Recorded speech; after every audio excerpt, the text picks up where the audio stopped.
Okay, so today we are working on Drew's lower back today. We have moxabustion going up the center of his back. That's the due meridian, but this is the lower part of the due meridian. The due meridian starts down here, right in the center, and works its way up, all the way up the spine, around the head. The due meridian is about our yang. It's about getting out into the world and being active and standing up straight and our ability to be present in the world. It's the opposite of our ren meridian, which runs straight down the front of the body and then ends at the perineum. And that's all about yin. It's our ability to go inwards and connect with ourselves and find that peace and solidarity inside our own being. So the ren's a really beautiful point for, or the ren meridian is really beautiful for winter time, going inward and finding that solace and quietness. The yang is more, I kind of like get that feeling of, it's more outward, involved, engaged. It's more of that summer energy. But I'm really doing this also because Drew is also having a lot of lumbar sacral issues. So the Moxa back here is going to bring some chi and blood and warmth and awaken some of those areas of tightness. It's going to bring an immense amount of heat and some comfort to that area.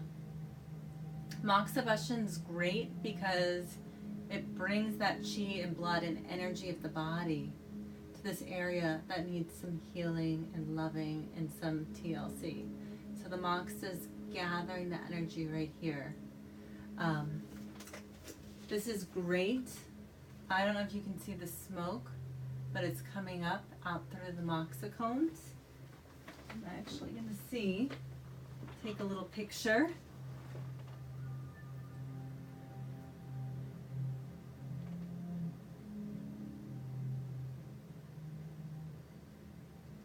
Get you guys in the picture. All right. Also, we are touching on the bladder meridian as well. The bladder meridian is right outside of the center of the due meridian. Then we have the bladder meridian. There's the outer and inner bladder line. We did more of the, kind of more on the inner side. But I'm just going to read you a few points that I did. We're mainly focusing on his lumbar, sacral, back issues. We haven't quite reached the sacral area, but this will still send chi there because we are working on the due meridian, and the due meridian will spread that energy up and down the due channel. So we're not quite down at due 4, probably a little bit higher. Due 4 is right here. Our Ming Men, Gate of Life. We've done that point before. That point is amazing. We love that point here. Let's see. Maybe we can start at due 7. Due 7 is for spinal stiffness. It's also great. Lots of these points have an effect on the front of the body as well as the back of the body. So this also works on abdominal issues as well, digestion, because if you think about it, it's right behind the digestive tract. So this is for mental and abdominal indigestion, not being able to process things on a mental and a physical level. Due 8, contracted muscle. This is for back and abdominal spasms, tremors, and if you have interior wind or stagnation of chi, so things are stuck or not moving. Then we have utmost yang. This one's great. This one's for loss of appetite, lack of vitality and vision, and body, mind, and spirit.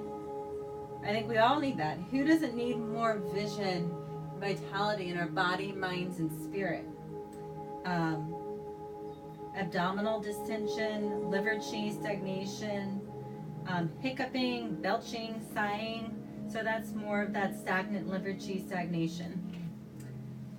Then do 10, we have Spirit Tower. Spirit Tower, think of that, just the name, Spirit Tower, being upright in our tower. It strengthens the mind, body, and spirit.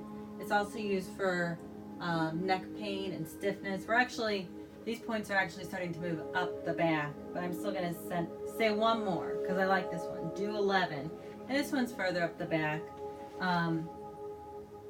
This one's for a person's ability to receive love and ideas. It's about relationships, about how am I able to give? How am I able to receive? Am I too locked up? Am I too open? So it's finding your spirit path. Also, this can be sadness, heart chi stagnation. So the point will probably be around the heart area. So these points down here are more nourishing the kidneys, the bladder.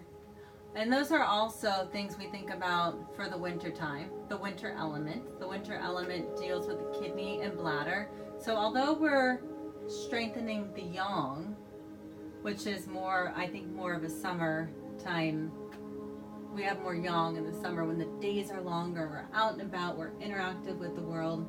The kidneys and the bladder represent the water element, and that's more inward, and that's more yin. So in Chinese medicine, nothing's ever black or white. Everything is intertwined, and that's the beauty of it. So I can still work on the back. I can still work on the Du Meridian and nourish the yin as well. So that's what I'm doing here today with Drew. And a lot of people have been asking about my other form of moxabustion. I do this moxabustion.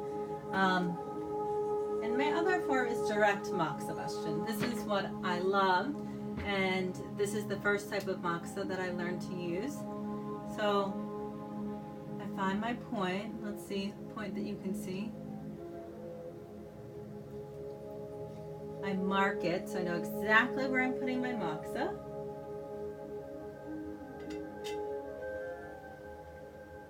I put a little balm. It can be moxa balm, it can be some sort of oil, anything that creates a barrier between the skin and the moxa.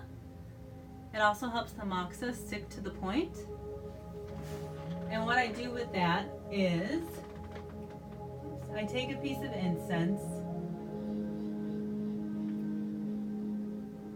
I light the incense, and then I light the piece of moxa.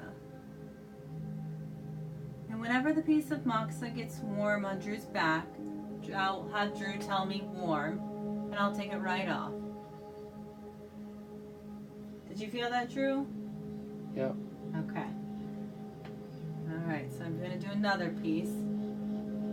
It depends which point. Some points get many pieces of moxa. Some points may only get 1 to 3 pieces of moxa. Okay, so another one is on. Tell me when it's warm. Okay. You just tell me, Drew, when it's warm. You say warm, please.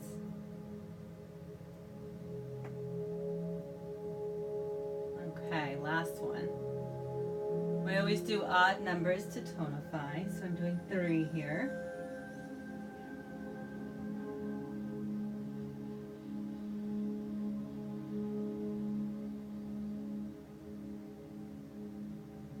Warm. Okay, thank you. All right, so that is moxabustion.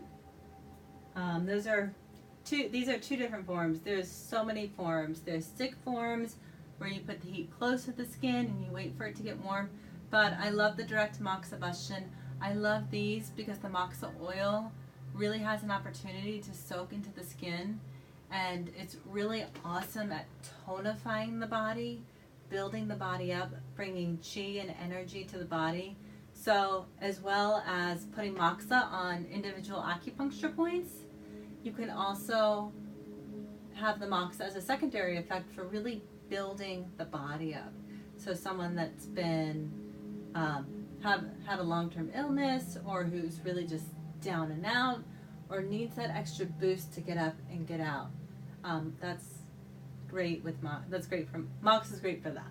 Okay, so If you guys have any questions, feedback about moxabustion and coming here to do Moxa, let us know. I'm all ears and I love your questions.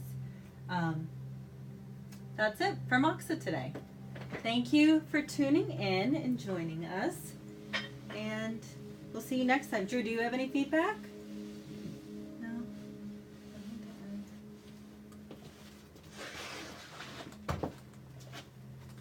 Okay, so all the Moxa is out.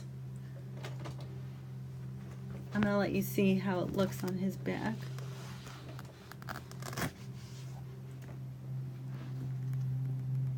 Oops. Not quite sure where the camera. Okay, there we go. So all of it is burnt out. And the smoke comes out through those holes. Okay, there we go, Moxa.